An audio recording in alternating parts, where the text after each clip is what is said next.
आज हम एक ऐसी दुनिया में रह रहे हैं जहाँ टेक्नोलॉजी हमारे हर एक स्टेप को इजी बनाता जा रहा है और साथ ही हमें आलसी बनाता जा रहा है। यानी कि अगर किसी दिन ऐसा हो जब हमें टेक्नोलॉजी का सहारा ना मिले तो हमें लगता है कि हम किसी काम के नहीं हैं, यानी कि हम टोटली ब्लैंक हो जाते हैं। लेकिन सोचिए, अगर कभी ऐसा हो जाए जब ये टेक्नोलॉजी आपसे छीन लिया जाए, यानी कि आपके पास कोई टेक्नोलॉजी ही ना बचे, ना तो आपके पास मोबाइल होगा, ना ही कोई इलेक्ट्रिसिटी होगा और कुछ भी ऐसा नहीं होगा जो टेक्नोलॉजी हो और जो आपकी चीज़ों को आसान कर रहा हो। आने वाले समय में अगर कभी सडन ऐसा कुछ होता है तो हम एकदम से ब्लैंक हो जाएंगे और हमें समझ ही नहीं आएगा कि हम क्या करेंगे, क्योंकि हमारी सारी इंफॉर्मेशन, हमारा सारा सोच, हमारा सारा थॉट टेक्नोलॉजी ने ग्रैब कर लिया है और हम जो कुछ भी करते हैं टेक्नोलॉजी के साथ मिलकर करते हैं।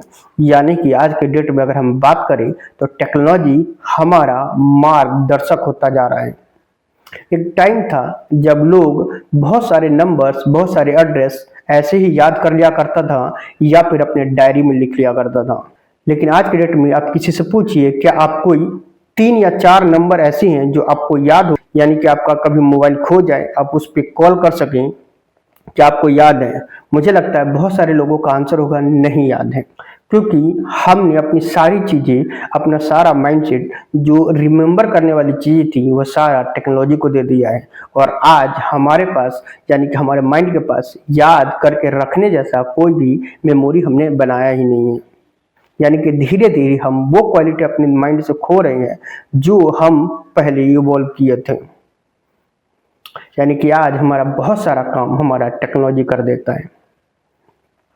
लेकिन जस्ट इमेजिन कि उस दिन क्या होगा जब पूरी दुनिया में जो सर्वर है वो डाउन हो जाएगा, पूरी दुनिया का टेक्नोलॉजी बंद हो जाएगा और आप वैसे हो जाएंगे जैसे बहुत साल पहले विदाउट टेक्नोलॉजी ये दुनिया थी।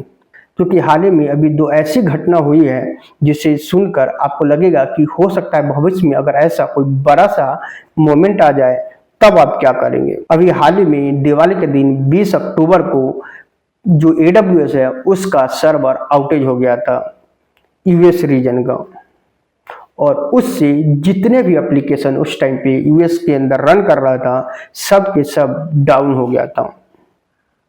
सोचिए, जिस एप्लीकेशन को आप यूज कर रहे हैं, जिस लाइब्रेरी को आप यूज कर रहे हैं अपने मोबाइल में, अपने लैपटॉप में, अपने टीवी में, उसका मेन सर्वर इस तरीके से आउटेज में चला जाए और चीज़ एकदम सब ब्लैंक हो जाए। ऐसा अभी हाल ही में हुआ है जिसका असर सिर्फ उन सारी चीज़ों पे पड़ा है जो उस समय उस रीजन पे रन कर रहा था, यानी कि मैक्सिमम बहुत सारे ऐप्स और एप्लीकेशन पे, जिससे पूरी दुनिया में एक तरीके से अफरा तफरी मच गया था डेवलपमेंट क्षेत्र के अंदर।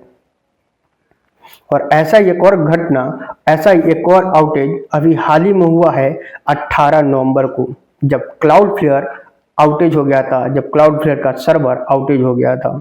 क्लाउडफ्लेयर के सर्वर आउटेज होते ही जितने भी एप्लीकेशन क्लाउडफ्लेयर यूज कर रहा था वो सारा एप्लीकेशन डाउन हो गया था।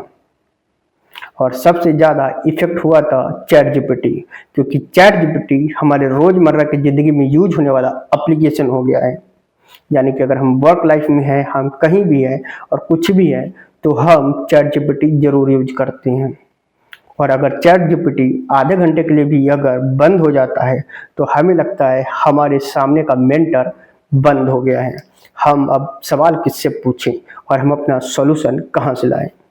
यानी कि धीरे धीरे टेक्नोलॉजी हमारे हर एक चीज को आसान करते करते हमें आलसी बना दिया है। यानी कि कई बार ऐसा भी होता है कि हम कुछ चीज़ों का सॉल्यूशन बाहर भी ढूंढ सकते हैं, कहीं और भी ढूंढ सकते हैं, लेकिन हम किसी चीज़ को, किसी टेक्नोलॉजी को इतना ज़्यादा और इतना डीप यूज करते हैं कि हमें बाहर के सॉल्यूशन के बारे में सोचना बंद कर देते हैं। यानी कि बाहर कोई सॉल्यूशन होगा हम ये सोच ही नहीं पाते। और सोचिए, ये 2 घटना अभी हाल ही में हुआ है और जिससे इतना बड़ा भौकाल, इतना बड़ा प्रॉब्लम क्रिएट हो गया है टेक की दुनिया में। लेकिन सोचिए, यही सारी चीज़ें एक बड़े लेवल पे हो जाता है, यही सारी चीज़ें एक वर्ल्ड लेवल पे हो जाता है जहाँ हर एक चीज़ बंद हो जाता है। खासकर मोबाइल के वो सारे एप्लीकेशन जो हम यूज करते हैं टीवी के वो सारे एप्लीकेशन जो हम देखते हैं या लैपटॉप पे जो हम एप्लीकेशन यूज करते हैं।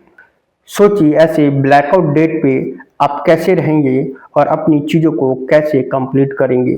और ये इम्पॉसिबल नहीं है कि जिस तेज़ी से टेक्नोलॉजी बढ़ रहा है, जिस तेज़ी से प्रॉब्लम्स आ रही है और जिस तरीके से हम प्रॉब्लम को रिजॉल्व कर रहे हैं, ऐसा कुछ भी नहीं है जो नामुमकिन है। और ऐसा हो सकता है कि एक टाइम ऐसा है जब पूरी तरीके से इस तरीके का सर्वर ब्लैकआउट हो जाए और हमें बिना टेक्नोलॉजी को कई दिनों तक जिंदा रहना पड़े, हमें बिना टेक्नोलॉजी के अपने आप को सरवाइव करना पड़े। ऐसे समय में हम क्या कर सकते हैं और हमें ऐसे समय के लिए क्या अपने आप को प्रिपेयर रखना चाहिए या नहीं रखना चाहिए। क्योंकि हाल ही में जब कोविड आया था तो कोविड में हम सरवाइव कर पा रहे थे क्योंकि हमारे पास उस टाइम पे भी टेक्नोलॉजी था। यानी कि हम लोग अपने घर में बैठकर टीवी, मोबाइल या लैपटॉप देख पा रहे थे। लेकिन सोचिए इसका अपोजिट हो जाए, जहां हम हर जगह घूम पाए, हर लोगों से मिल सके, हर व्यक्ति के साथ ये मस्ती कर सकते हैं, हम गेम खेल सकते हैं, स्पोर्ट्स कर सकते हैं, घूमने जा सकते हैं, लेकिन घर में बैठकर हम कोई भी टेक्नोलॉजी यूज नहीं कर सकते। उस दिन के लिए आपका क्या रिएक्शन होगा जब पूरी दुनिया में इंटरनेट और टेक्नोलॉजी ब्लैकआउट डे होगा। आपको क्या लगता है कि ऐसा होने पे हमें कितनी दिक्कत का सामना करना पड़ेगा, हमें किस तरीके का प्रॉब्लम फेस करना पड़ेगा? अपनी राय कमेंट बॉक्स में जरूर दें। क्योंकि टेक्नोलॉजी जिस हिसाब से बढ़ रहा है, हमें जिस हिसाब से चीज़ों को आसान करने में मदद कर रहा है, हो सकता है आने वाले समय में ये ब्लैकआउट भी हो। और उसका 2 उदाहरण हमने अभी रिसेंट देखा है, जो छोटे पैमाने पे है, लेकिन एक वार्निंग है कि ऐसा ब्लैकआउट बड़े पैमाने पे भी हो सकता है। आपकी क्या राय है इस पे? अपनी राय जरूर दें।